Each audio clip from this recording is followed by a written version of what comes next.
Lucas 21, del 1 al 4, habla de la viuda pobre.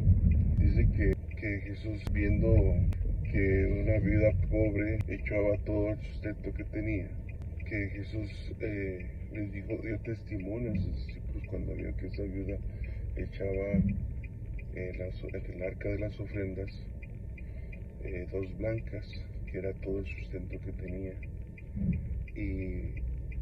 Y Jesús se maravilló, y Jesús le dijo a sus discípulos que si habían visto esa viuda pobre que había echado esas 2 blancas, las monedas era poco dinero, no era mucho, pero era todo su sustento, todo lo que ella tenía. Entonces Jesús se maravilló de ella y les dijo a sus discípulos: de cierto, esta mujer echó más que todos los que estaban que echaban en el arca de las ofrendas de Dios, de lo que les sobraba.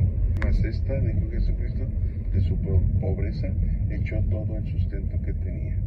Y Jesús daba testimonio de esta forma de ofrenda. No era una ofrenda que mucha gente se maravilla y dice: fulano ofrenda muchísimo, fulano dice: no, pues yo doy más que todos, y yo doy más, y yo ofrendo más que todos, y yo soy el que todo. En ese problema delante de Dios, porque esta mujer no decía nada, ella echó todo su sustento. Ella dijo: bueno, al arca de las ofrendas. Entonces dijo Jesús que en el reino de los cielos ella había echado más que todos. Vemos la enseñanza de Jesús. Actualmente, pues, personas se desviven, hombres, mujeres se desviven por convencer a la gente que diezme, que ofrende, en sus iglesias respectivas, pastoras predicando que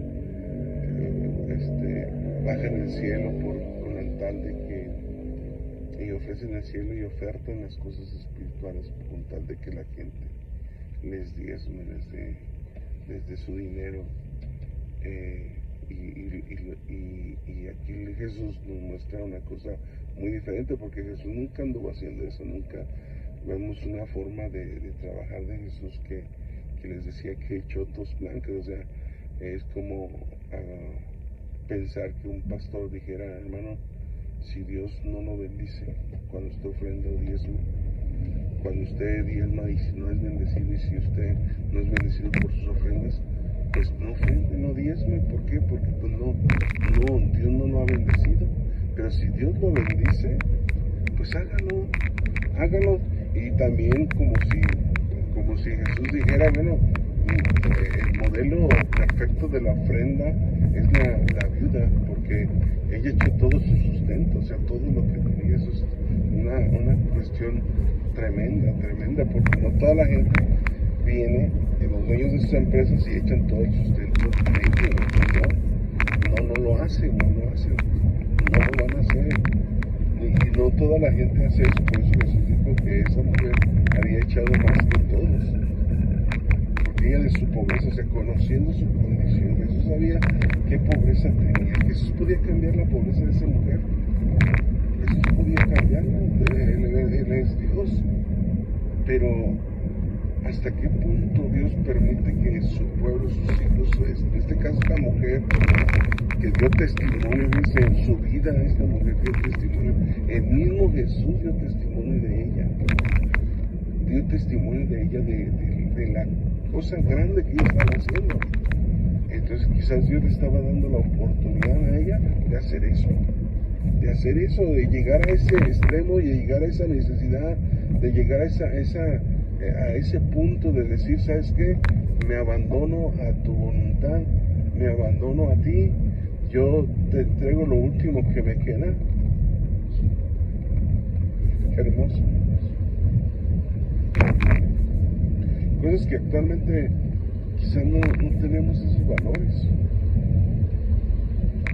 quizás no tenemos esa fe tan grande, esa relación con Dios como la tuvo esta mujer. Por eso pues Jesús da testimonio de ello. Pero ahora vemos la situación que actualmente se predica. O sea, la gente actualmente predica un evangelio de oferta, un evangelio de oferta. Se ofertan las cosas del reino de los cielos como si Jesús hubiese cobrado, como si Jesús hubiese cobrado el sacrificio que iba a ser en la cruz. Jesús nunca cobró. Jesús nunca les exigió nada a nadie, ni les pidió nada a nadie, ni tampoco anduvo diciendo 10,000. No, Jesús nunca, no lo vemos, bueno, en ningún relato del Nuevo Testamento vemos a Jesús hacer eso. Jamás. Cuando ocupó dinero le dijo, ve a tal parte y vas a pescar y en el pez vas a traer una moneda y paga los impuestos por ti y por mí.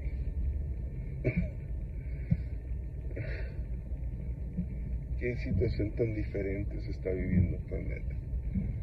La gente, yo sé porque el trabajar en la obra de Dios requiere sacrificio, requiere pasos, pesos y pesares, requiere invertir en el reino de los cielos.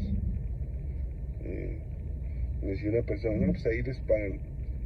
Yo creo que más bien ahí inviertes en el reino de los cielos. Esta mujer invirtió todo el sustento que ella tenía. En el reino de los cielos se invierte las cosas buenas, pero no se pide, o sea, cualquier gente se podría aprovechar y decir como ella va a ser la beneficiaria, según ellos, pues echen todos sus sustentos. O sea, ella no dio el 10, no dio todo el 100% de lo que tenía. Entonces, quien puede usar esa astucia para engañar a la gente, pues es una astucia que no, o sea, eso a la mujer nadie le exigió, la mujer, esta fue una relación que tenía la mujer con Dios, una relación que ella tenía en las cosas de Dios, que ella dijo, yo por convicción propia, no por exigencia, pues yo todo el sustento.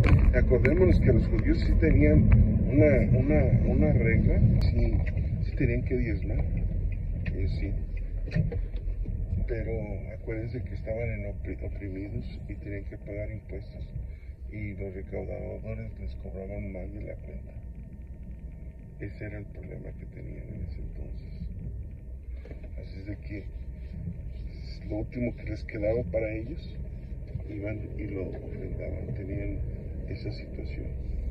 Entonces muchos de nosotros pagamos impuestos sí, como quiera, pero siempre hay lo suficiente, Dios siempre provee. Pero vemos el gran ejemplo. Yo veía en las redes sociales una mujer que le decía y le exigía a un muchacho y le decía, ¿cuánto ganas en Estados Unidos? No, que tantos dólares, tú me tienes que diezmar tanto, mira, deposítame tanto y hazlo, y si no, eres hijo del diablo. Entonces, ¿cómo van a manipular hacia la gente para que la gente ofrende o diezme con ellos? Si de por sí dicen que para que el obrero pueda disfrutar del salario de su ganancia, pues tiene que trabajar primero. Y si no han trabajado en las cosas del reino, esas personas, ¿cómo van a exigir? Trabajar en el reino es evangelizar, es dar una atención pastoral, es hacer un trabajo, no nomás porque ya es cristiano y ya dice, dame tus diezmos. Las ofrendas o los diezmos sí son importantes porque sí se llevó a cabo ahí la mujer, está viendo delante de Jesús, que sí echaron en el arca de las ofrendas y que sí era necesario, o sea, sí se hacía. De hecho, los judíos tenían la ley ya propiamente establecida por Moisés. Sí, el diezmo que ellos usaban era un diezmo de la ley porque pues ya estaba bajo ley, ¿no? Pero si volteamos hacia atrás, el diezmo inicia no por la ley sino por la gracia, porque Abraham, Isaac y Jacob ellos se comprometieron con Dios a hacerlo de manera voluntaria, no por exigencia alguna. Dios nunca les pidió nada, Dios nunca les dijo nada, pero ellos dijeron, de todo lo que me dieres el diezmo apartaré para ti, de la ganancia que yo tenga, que sea dado por ti, Señor, que sea una bendición tuya, pues yo te voy a apartar el diezmo, dijo Abraham, dijo Jacob, hicieron voto delante de Dios. Y era no por la ley, o sea, porque ellos sin ley hicieron ley en sí mismos, ¿Por qué? Porque se comprometieron con Dios y le cumplieron a Dios sus promesas. Entonces entendemos que el diezmo no es porque Malaquías diga, robará el hombre a Dios, pues vosotros la nación toda me habéis robado, malditos sois con maldición porque la nación toda me habéis robado, traigan todos los diezmos al alfolí. Y dijiste, ¿en qué te hemos robado? En vuestros diezmos y ofrendas, dice el Señor, dice Malaquías.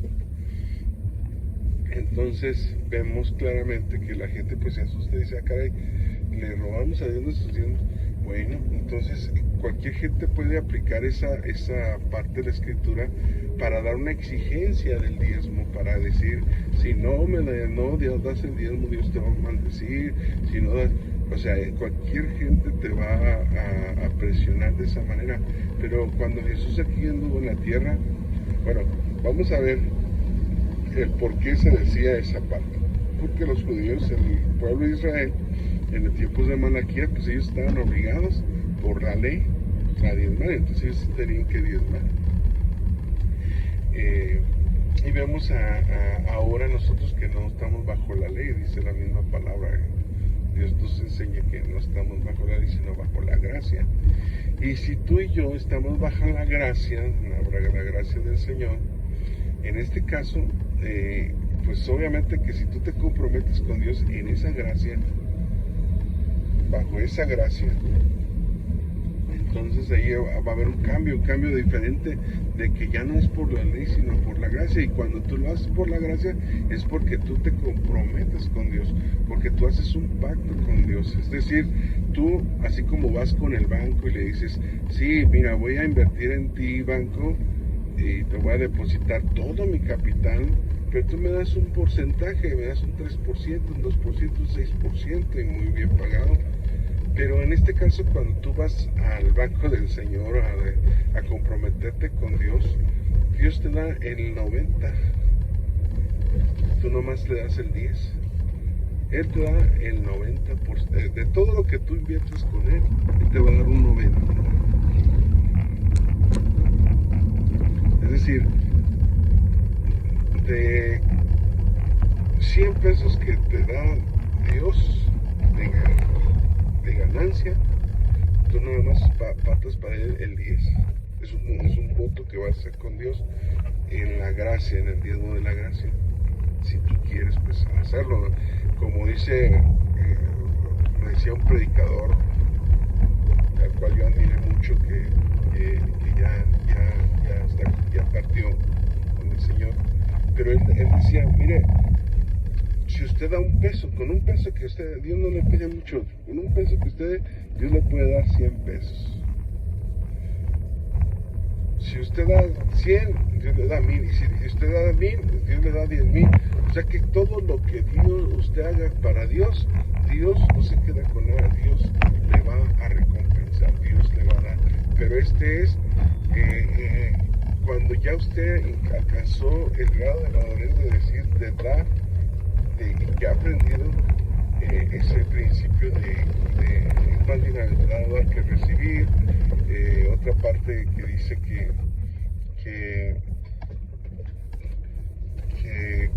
en razón de dar y de recibir usted ya alcanzó pues esa madurez, porque usted da y recibe. A quienes reparten les es añadido más, y a quienes retienen más de lo que es justo y viene una pobreza. Entonces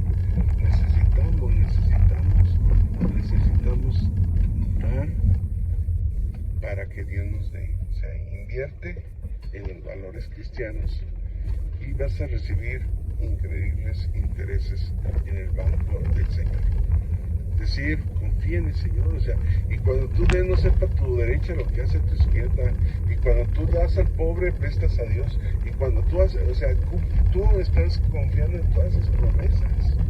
Son promesas no dadas por mí, ni dadas por un hombre. Nosotros estamos limitados porque tenemos limitada nuestra fe. Estamos limitados y limitando a Dios porque no estamos entrando en esa razón de dar y de recibir. Porque si tú entras en esa razón de dar por gracia y de recibir por gracia, pues entonces vas a tener esa grande bendición. Sí, el diezmo y la ofrenda es voluntaria, nadie te obliga.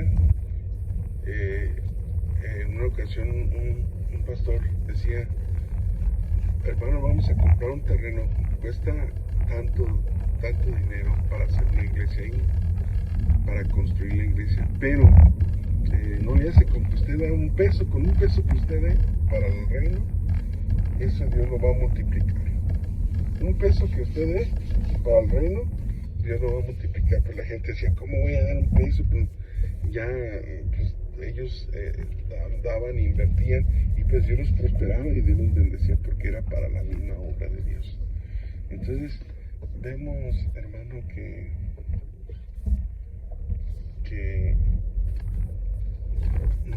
no es la predicación del Evangelio y de las cosas de Dios, no son como actualmente te dicen, si tú das $100, a ver, pasen todos los grandes los $100 y te exhiben si das 10, si das 20, si das $5, y ya si das de un solo dólar, pues ya ni siquiera ya nada más pasas. Pero eso, ¿de dónde? Pues en la Biblia no dice eso. Jesús nunca estaba haciendo eso ni los apóstoles. Así es ¿de qué manera podemos entender? ¿De qué manera podemos entender las cosas del reino de los cielos? Sino espiritualmente, sino de la manera en que Jesús nos está mostrando, nos está enseñando, y no de la manera que el hombre lo ha querido acomodar, manipular, o acomodar a que él pueda ganar, o que pueda salir beneficiado de una u otra manera. Cuando se sale beneficiado del reino de los cielos, ahí es cuando entra pues esta cuestión de dar y de recibir, porque el compromiso no lo hace con los hombres, sino lo haces con Dios. Y cuando lo haces con Dios, a ti no te debe de importar qué hacen con el dinero, porque ya no es tuyo. Y lo que te debe de importar es que cumplas con Dios. Y cuando tú cumples con Dios, Dios te bendice, Dios te da, Dios te multiplica y todo, porque tú lo haces para Dios. Y quien administre bien o mal, pues ya eso dará cuenta la persona delante de Dios. Procuremos ocuparnos de nuestra salvación con temor y temblor. Jesús predicaba cosas más importantes que estarle queriendo sacar dinero a la gente, ofreciéndoles cosas espirituales, cuando la salvación no se adquiere ni por dinero y las cosas de Dios son por gracia, son gratuitas.